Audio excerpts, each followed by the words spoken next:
Sophia Rose, grabe. It's such an honor to be able to be your coach at sobrang happy kaming part ka ng team ng Benkada.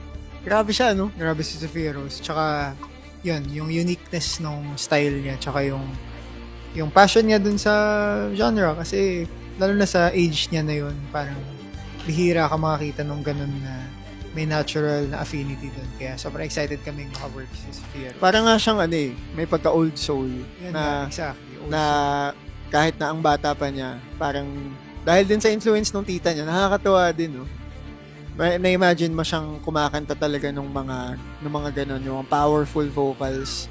Dami niyang pwedeng i-explore. At i-explore namin siya together sa Team Benkada. Congrats, Sophia Rose, and welcome. Let's go!